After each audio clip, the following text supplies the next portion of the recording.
আমরা 5ই সেপ্টেম্বর শিক্ষক দিবস পালনে যে ব্রতী হয়েছি আমাদের বিদ্যালয় থেকে ছাত্রছাত্রীদের উদ্যোগে, যার উদ্দেশ্যে যাকে কেন্দ্র করে সে ডক্টর সর্বপল্লী রাধাকৃষ্ণন, তাকে আমার অন্তরের প্রণতি জানাই। এরপরে আমার অন্তরে শ্রদ্ধা প্রণাম জানাই আমার প্রথম গুরু, আমাদের সকলেরও তাই, প্রত্যেকের পিতামাতা। তারপরে যত ধরনের শিক্ষাগুরুর কাছ থেকে আমি শিক্ষা লাভ করেছি বিভিন্ন বিষয়, শুধু লেখাপড়া নয়, সবার জন্য আমার অকৃত্রিম শ্রদ্ধা এবং প্রণাম জানিয়ে তোমাদের সামনে কয়েকটি কথা বলব। যদি শোনার ইচ্ছে থাকে তাহলে বলবো, আর যদি বলো যে শোনার ইচ্ছে নাই তাহলে এখনই শেষ করে চলে যাবে। এবার তোমরা বলো তোমাদের শোনার ইচ্ছে আছে কি না। সামনে যারা বসে রয়েছে আমার শ্রেণীর ছাত্রছাত্রীরা, তোমরা কি কিছু শুনতে চাও? তাহলে কি করতে হবে? চুপচাপ থাকতে হবে।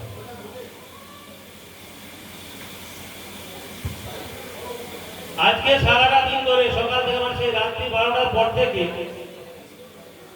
আমি মোবাইলে দেখছি, তোমাদেরও বিভিন্ন জনের হোয়াটসঅ্যাপ স্ট্যাটাসে দেখছি, মানে বিভিন্ন ছাত্রছাত্রীদের হ্যাপি টিচার্স ডে।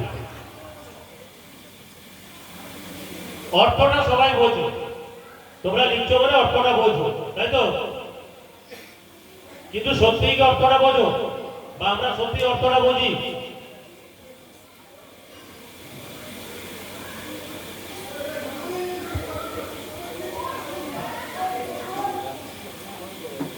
শিক্ষক দিবসটা সুখের হোক, আনন্দের হোক, এটা আমরা বুঝলাম, কিন্তু সত্যিকারের কি আমাদের জন্য, মানে আমরা এখানে যারা বসে আছি শিক্ষক শিক্ষিকা সম্মানীয় যারা রয়েছেন, তোমরা যাদেরকে এখানে ঘটা করে এই সবে মাত্র বরণ পর্ব শেষ করলে, এখানে দুটো প্রেক্ষিত আছে। এমনিতে আমার কথাগুলো খুব একটা ভালো লাগে না, মানে সকলের জন্য। একটা হচ্ছে তোমরা কতটা মন থেকে, হৃদয় থেকে, অন্তর থেকে শ্রদ্ধা জানাবে, সেটা হচ্ছে একটা দিক। আর দ্বিতীয় যে ব্যক্তিটা বলছি, বর্তমানের যে সময়, বিশেষত আমাদের পশ্চিমবঙ্গে, অন্তত আমি জানি না আমার সহকর্মী শিক্ষক শিক্ষিকা কি ভাবছেন, আজকের এই শিক্ষক দিবসটা কখনোই আমাদের জন্য সুখের বা আনন্দের নয়। কারণ সারা পশ্চিমবঙ্গ জুড়ে শিক্ষকদের মধ্যে একটা হাহাকার পড়ে গেছে, তোমরা জানো বোধহয়।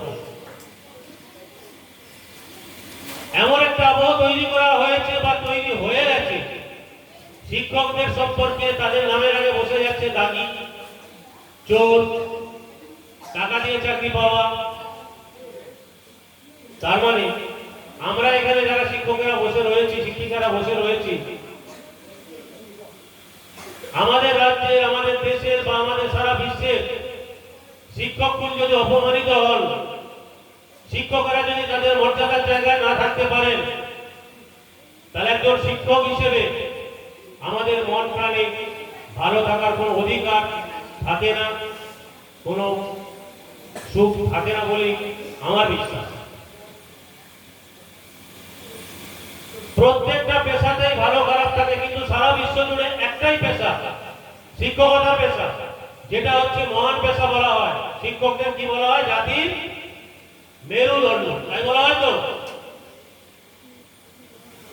মেরুদণ্ড কি করে?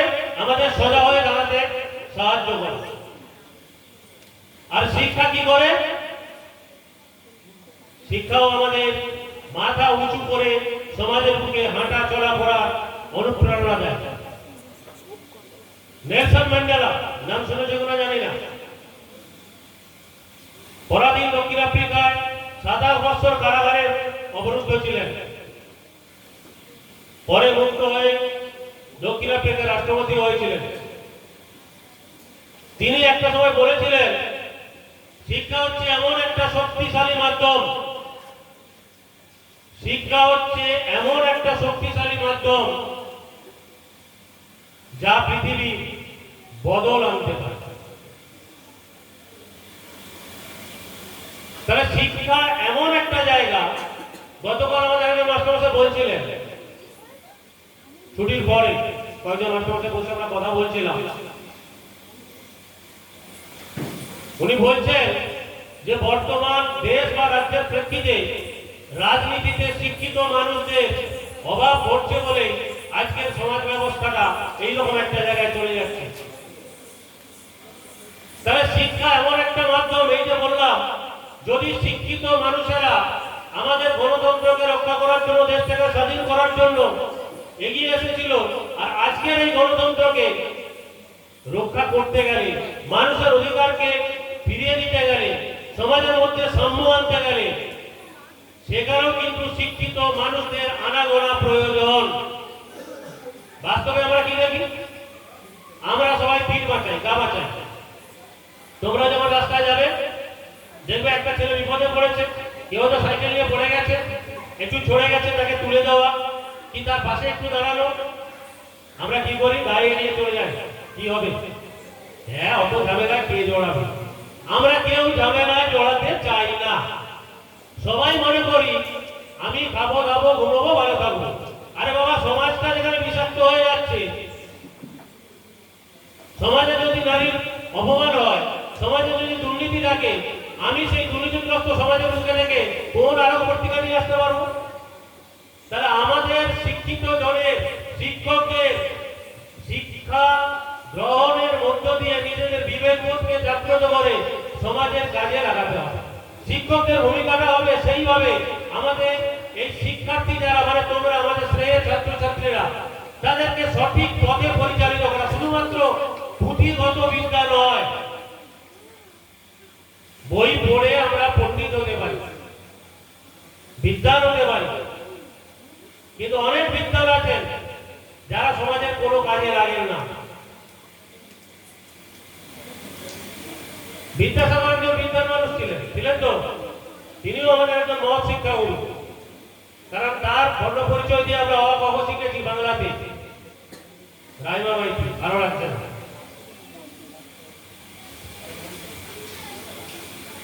সেই রকম একজন বিদ্যান পণ্ডিত মানুষ, তিনি সমাজের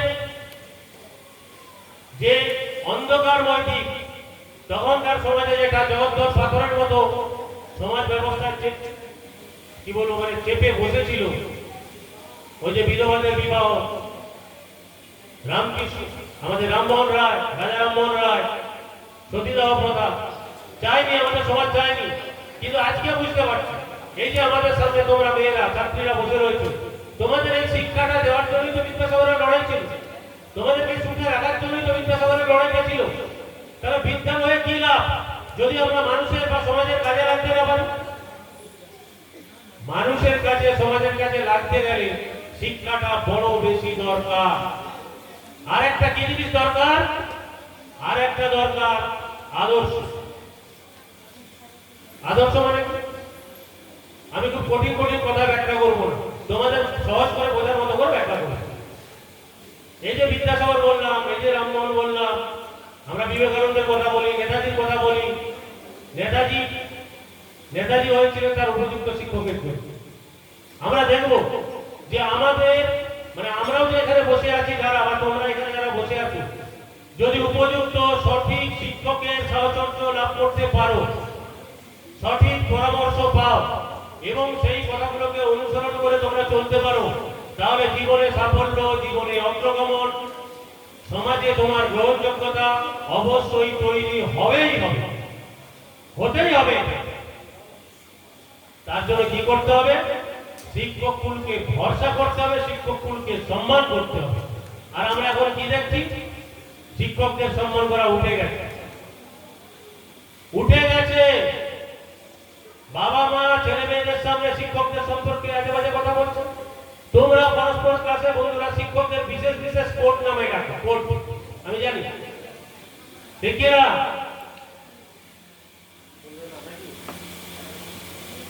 তোমরা শিক্ষক শিক্ষিকাদের বিশেষ বিশেষ নামে ডাকো এবং সেখানে শ্রদ্ধা থাকে না, সেটা অশ্রদ্ধা থেকেই তৈরি হয়। আমি কয়েকদিন আগে একজন শিক্ষকের কথা শুনছিলাম, নামটা আমার মনে নেই এই মুহূর্তে। তিনি বলেছিলেন যে একজন ক্লাসে শিক্ষক মশাই আসেন শিক্ষাদানের জন্য, তার জ্ঞানের গভীরতা কতটা এটা বিচার করার দায়িত্ব একজন শিক্ষার্থীর থাকে না, শিক্ষার্থী থাকা উচিত নয়। যদি একজন শিক্ষার্থী একজন শিক্ষক মশাইকে, একজন গুরু মশাইকে বিচারের জায়গায় চলে যায়, তাহলে কোনোদিনই সে সেই শিক্ষকের কাছ থেকে শিক্ষা লাভ করতে পারবে না। যত খারাপই হোক, তার ক্লাস করতে যদি তোমাদের ভালো না লাগে, তোমরা শুধু ধৈর্য ধরে তার ক্লাসটা শুনবে, আস্তে আস্তে দেখবে যে তার কাছ থেকেও কিছু পাওয়ার মতো তোমরা নিশ্চয়ই পাবে। কোন শিক্ষক মহাশয় এমন হন না যে ছাত্র ছাত্রীদের জন্য তারা কার্যকরী নন। এটা হতেই পারে, সকলের দেওয়ার ক্ষমতা, সকলের নেওয়ার ক্ষমতা এক থাকে না। কোন শিক্ষক মশাই যেভাবে তোমাদের সামনে উপস্থাপিত করেন তার বিষয়গুলোকে, যেভাবে শিক্ষামূলক কথাগুলো তোমাদের সামনে তুলে ধরেন, সেটা হয়তো আপাতভাবে খারাপ লাগে। এই কিছুক্ষণ আগে তোমাদের অনুষ্ঠানটা শুরুর প্রাককালে তোমাদের আজকের যারা দিদিমণি হয়েছিল, এইদিকে বাম দিকে সিঁড়ির দিকে, খুবই বিরক্তি বোধ করছিল। কিসের জন্য জানো? তোমাদের নাকি কন্ট্রোল করতে পারছে না, কন্ট্রোল। আমি ওদেরকে এইটুকুই বললাম যে 8 ঘন্টা 1 ঘন্টার ছদ্মবেশ নিয়েছ, তাতেই হাঁপিয়ে উঠছো। তাহলে ভেবে নাও, পিতা মাতা হলে, শিক্ষক হলে, এই যে শয়ে শয়ে ছাত্রছাত্রীদের নিয়ে তোমাদেরকে নিয়ে বসিয়ে আমাদের ক্লাস করতে হয়, যখন তোমরা অসহিষ্ণু হয়ে ওঠো, যখন তোমরা পড়া কথাগুলো শোনো না, যখন তোমাদের পড়াতে মন থাকে না, তখন তাহলে আমরা মনোনিবেশ করে একাগ্রতার সঙ্গে কিভাবে তোমাদের জন্য সেই পাঠদান প্রক্রিয়াটাকে কন্টিনিউ করি, চালিয়ে যায়। বাবা মা যখন ছেলে মেয়েকে বকে ভালো লাগে না, আমরাও যখন বকি ভালো লাগে না। আবার যখন ওই ছেলে মেয়ে বাবা মা হয়, তখন বুঝতে পারি সেই কি যাতনা দিচ্ছে, বহু আসি দিচ্ছে, ধ্বংসে নিয়ে যায়। অর্থাৎ যতক্ষণ না সাপ ঠোকর মারছে, সেই বিষের জ্বালাটা কি আমরা বুঝতে পারি না। তার আগে ওই ও এমন কি যন্ত্রণা। অর্থাৎ ভুক্তভোগী ছাড়া প্রকৃত অবস্থাটাকে বুঝে নেওয়ার মতো জায়গায় আমরা পৌঁছই না। তাই আজকের শিক্ষার্থী তোমরা যারা, আমি শুরুটা করছিলাম, তারপরে আদর্শ বলে একটা শব্দ প্রয়োগ করেছিলাম। এখন এই আদর্শটা কি আমি বললাম, গুরুগম্ভীর ব্যাখ্যায় যাব না, দু একটি কথা তোমাদের সামনে বলবো, ব্যাখ্যা বলবো। এখন ধরো তোমাদের মোবাইল দেখতে ভালো লাগে, লাগে কি না? লাগে তো?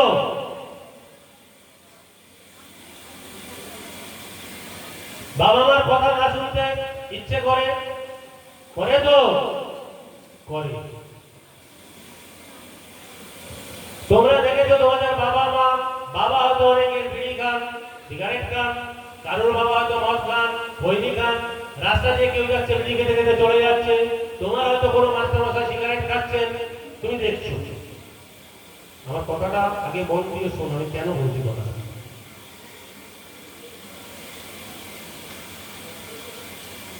আদর্শটা কি? আদর্শটা এটাই যে আমার বাবা বিড়ি খাচ্ছেন বলে আমি বিড়ি খাবো। আমার সমাজে আমাকে যারা দেখবে, আমার মানুষরা, আমার বন্ধু বান্ধব আমাকে কিনে, তুই এই বয়সে এইরকম, আরে নেশা কেউ করে? তোমার এই নেশাটাকে 2 জন পছন্দ করলেও 200 জন অপছন্দ করবে। রাস্তা দিয়ে মাতাল চলে যায় মদকে, সেই মাতালকে কি বলে? পছন্দ করে মানুষ? তোমাদের কি মনে হয়, যারা মদ খেয়ে মাতালি করতে করতে রাস্তা দিয়ে চলে যান, তাদেরকে বেশি মানুষ পছন্দ করে? করে? তাহলে কোন শিক্ষক হয়তো সিগারেট খাচ্ছেন, তুমি দেখেছো, তোমার মনে হয় স্যার যখন খাচ্ছেন আমাকেও খেতে হবে। এটা কি তোমাকে বেশি জন, বেশি মানুষ সমাজের, তোমার বন্ধু বান্ধব বা তোমার বড়রা তোমাকে কি করবে? সম্মান করবে, বলবে যা খাচ্ছিস খা। আমি আদর্শের কথাটা বলতে চাইছি, এটা বুঝতে হবে। আসলে আমাদের যেটা করলে আনন্দ হয়, যেটা করলে আমরা সুখ পাই, যে কাজের মধ্য দিয়ে আমাদের মনের শান্তি হয় সেটাই আদর্শ, এমনটা নয়।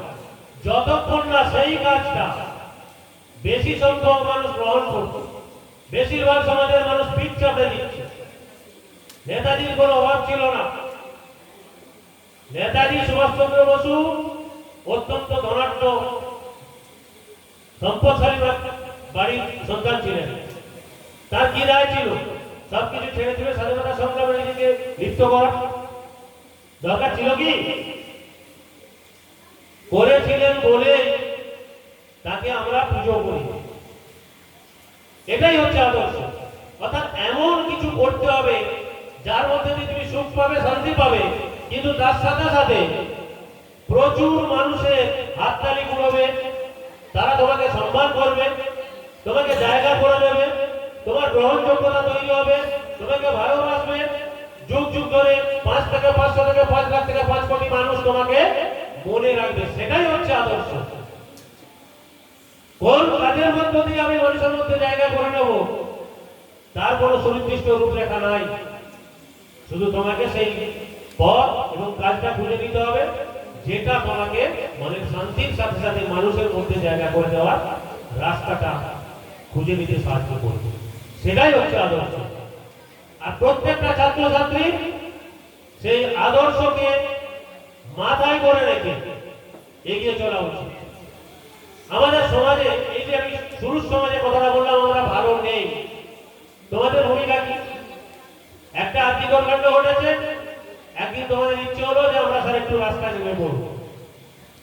এটা একদিনের কাজ নয়, এটা একদিনের কাজ নয়। ধীরেন্দ্রনাথ চক্রবর্তীর উলঙ্গ রাজা কবিতা আছে, লিও টলস্টয়ের লেখা দ্য নেকেড কিং, যারই ছায়া অবলম্বনে। আর এই রাজা তোর কাপড় কথায় যারা বলে শাসকের চক্ষুসুর তারা হন, এটা সত্যি। কিন্তু রাজা তোর কাপড় কথায় এটা না বললে রাজার স্বরূপটাকে জনসমক্ষে তুলে ধরা হয় না। এটা প্রতিবাদ। সেই প্রতিবাদটাও আমাদের করতে হবে, শিখতে হবে। এই প্রতিবাদী হতে শেখাটাও কিন্তু শিক্ষক শিক্ষিকাদের একটা অন্যতম দায়িত্ব। অর্থাৎ প্রকৃত অবস্থান সমাজ সম্পর্কে সচেতন করে তোমাদের সামনে প্রকৃত অবস্থাটা তুলে ধরে তোমরা কোন জায়গায় আছো, সেই সমস্যা থেকে উত্তরিত হওয়ার পথ কি, কোন রাস্তায় গেলে আমাদের সমাজটা আরো সুশৃঙ্খল, সুদৃঢ়, সাম্যযুক্ত হবে, মানুষের জন্য সুখ শান্তি বয়ে নিয়ে আসতে পারবে, সেই পথের দিশা দেখানোটা আমাদের শিক্ষক কুলের কাজ। তাহলে আজকের দিনটা শুধু একদিন তোমরা এখানে বরণ করলে, ফুলের মালা দিলে, এইটার জন্য এই দিন নয়। সারা বছরের প্রত্যেকটা দিন, 365 দিন, 24 ঘন্টা, 60 মিনিট, 60 সেকেন্ড, 1 সেকেন্ড ধরে সারাক্ষণ আমাদের সেই শিক্ষকদের হৃদয়ে জায়গা দিতে হবে, শিক্ষকদের শ্রদ্ধা করতে হবে। আমি আবার বলছি, শিক্ষক মানে শুধু স্কুলে পড়া শিক্ষক শিক্ষিকা তাদের কথা বলিনি আমি। সুনীল বসুর সেই কবিতা আছে, সবার আমি ছাত্র, পড়েছ হয়তো। প্রকৃতিও আমাদের অনেক কিছু শেখায়। সমাজের যে কোনো ধরনের, যে কোনো পেশার মানুষ আমাদের শেখান। প্রত্যেকের কাছ থেকে শিক্ষা দেওয়ার আমাদের সুযোগ আছে, নিজেদেরকে সমৃদ্ধ করার জন্য, নিজেদেরকে আরো দৃঢ় বলিষ্ঠ করার জন্য, নিজেদেরকে মানুষের সামনে উপযোগী করে তোলার জন্য। তাই তারা সবাই শিক্ষক।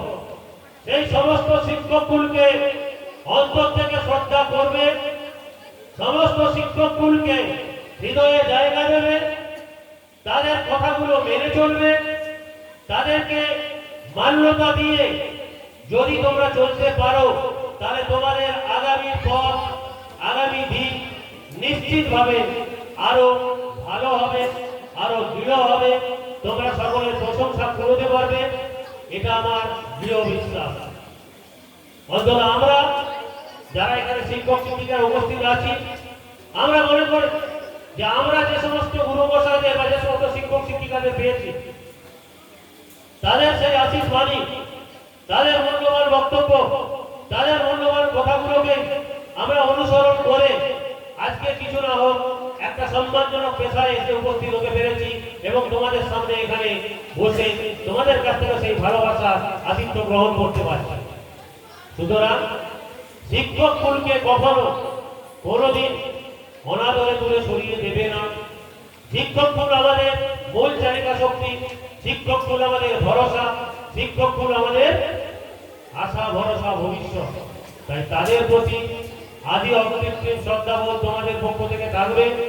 আমার পক্ষ থেকেও আমার সমস্ত গুরু এবং শিক্ষক শিক্ষিকাদের আন্তরিক শ্রদ্ধা সম্মান আমি আগেও জানিয়েছি, আবার জানাই। এবং কখনোই এটা হওয়া উচিত নয় যে আজকের জন্য শ্রদ্ধা জানিয়ে কাল থেকে আমি আবার অশ্রদ্ধা করবো, সেটা পিতামাতা হোক, গুরুজন হোক, আর গুরুদেব হোক, আর শিক্ষক হোক, শিক্ষিকা হোক, এটা যেন না হয়। তাহলে দেখবে যে কোনো ধরনের সমস্যা আসুক, যে কোনো ধরনের বাধা আসুক, সমস্ত কিছু থেকে আমরা মুক্তি লাভ করতে পারবো, সমাজকে আমরা এগিয়ে দিতে পারবো, এই বিশ্বাস থাকবে। এবং সেই একটি গান আছে, উড়িষ্যার গান, আমরা করবো জয়। নিশ্চয়ই আমরা আগামীতে জয় করতে পারবো। এবং এই আমরা করবো জয় এইটি একটু আমি তোমাদের 2-3 মিনিট সময় দেব, তোমাদের সামনে এই সঙ্গীতের একটু অন্যরকম উপস্থাপন আমি তোমাদের সামনে করবো, করে শেষ করবো।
এইটুকুই, বেশিক্ষণ করলাম না, সময়টা অনেক অতিবাহিত হয়েছে।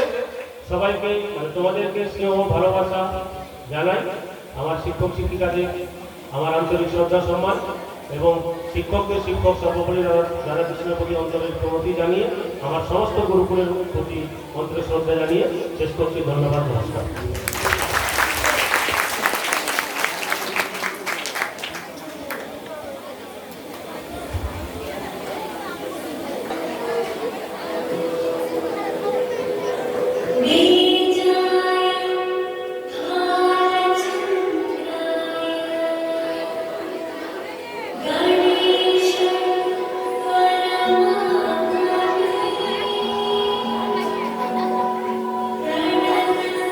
Thank you.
তো একটি কবিতা শুনে নেব।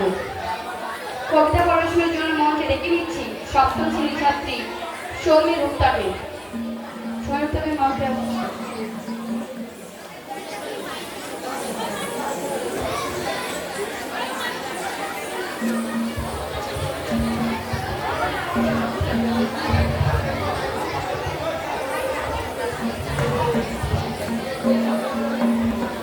নমস্কার শিক্ষক দীপবন্ধী, চোখে দিয়েছ জ্ঞানের আলো, বুকেতে স্বপ্ন আশা। তুমি শিক্ষক, তুমি গুরুদেব, আলোর পথে দিশা। তোমারই দেখানো পথে চলে, তোমার শক্তি নিয়ে, তোমার কাছে ক্লান্তি মুছে, তোমার সাহস দিয়ে। শিক্ষক তুমি, তুমি যে মহান, তুমি দিয়েছ শিক্ষা। টাকা কড়ি নয়, ঘর বাড়ি নয়, মানুষ হবারই দীক্ষা। লড়তে শিখেছি দিয়ে শুধু কাজ, সত্যের পথ নিয়ে। গড়বই মোড়ার নতুন সমাজ, তোমার চেতনা দিয়ে।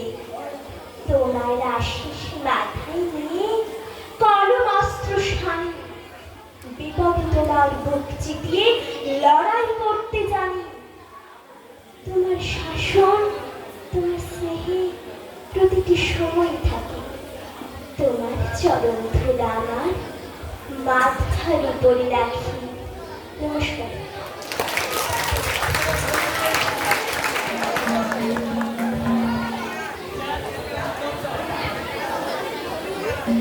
আজকের এই শিক্ষক দিবসের আসরে আমরা আজ 5ই সেপ্টেম্বর শিক্ষক দিবস। সমস্ত শিক্ষকদের প্রতি আমার সম্মান ও শ্রদ্ধা জানাচ্ছি। সম্মানীয় অতিথিবৃন্দদের কাছে আমার সম্মান ও শ্রদ্ধা জানিয়ে আমি শিক্ষক দিবস উপলক্ষে কিছু কথা উপস্থাপন করছি। এই দিনটির সম্পর্কে জানতে গেলে একজন রাজনীতিবিদ, দার্শনিক এবং সর্বোপরি একজন মহান শিক্ষকের কথা